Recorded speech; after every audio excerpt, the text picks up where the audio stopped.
Rizkiku ada di langit, bukan di tempat kerja. Belajar tawakal kepada putri 10 tahun.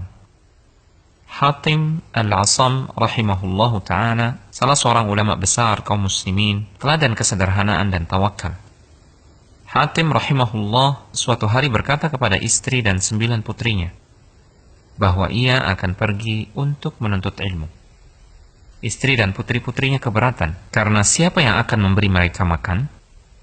Salah satu dari putri-putri itu berusia 10 tahun dan menghafal Al-Quran. Dia menenangkan semua. Biarkan beliau pergi. Beliau menyerahkan kita kepada Zat yang maha hidup, maha memberi rizki, tidak pernah mati. Hatim pun pergi. Hari itu berlalu, malam datang menjelang. Mereka mulai lapar, tapi tidak ada makanan. Semua mulai memandang protes kepada putri 10 tahun yang telah mendorong kepergian ayah mereka. Putri hafal Al-Quran itu kembali meyakinkan mereka. Beliau menyerahkan kita kepada Zat yang maha hidup, maha memberi rizki, dan tidak pernah mati. Dalam suasana seperti itu, pintu rumah mereka diketuk. Pintu dibuka, terlihat para penunggang kuda. Mereka bertanya, "Adakah air di rumah kalian?" Penghuni rumah menjawab, "Ya, kami memang tidak punya apa-apa kecuali air." Air dihidangkan, menghilangkan dahaga mereka. Pemimpin penunggang kuda itu pun bertanya, "Rumah siapa ini?" Penghuni rumah menjawab, "Hatim Al-Asam." Penunggang kuda terkejut. "Hatim, ulama besar kaum muslimin?"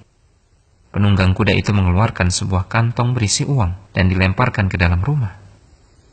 Dan berkata kepada para pengikutnya, "Siapa yang mencintai saya, lakukan seperti yang saya lakukan."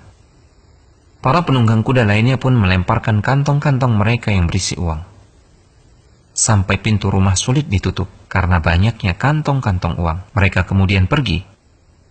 Tahukah antum siapa pemimpin penunggang kuda itu? Ternyata dia adalah Abu Ja'far Al-Mansur Amirul Mukminin. Kini giliran putri 10 tahun yang telah hafal Al-Quran itu memandangi ibu dan saudari-saudarinya.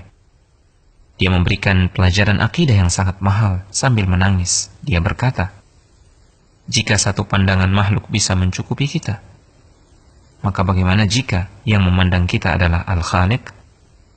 Terima kasih nak, kau telah mengingat kami yang dominasi kegelisahannya hanya urusan dunia. Hingga lupa ada Al-Hayyur Razzaq, hingga lupa jaminannya.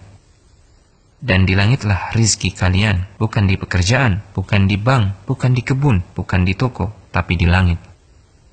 Hingga kami lupa tugas besar akhirat. Duhai Allah, janganlah engkau menjadikan dunia sebagai kegundahan terbesar kami." وَفِي السَّمَاءِ رِزْقُكُمْ وَمَا تُوعَدُونَ فَوَرَبِّ السَّمَاءِ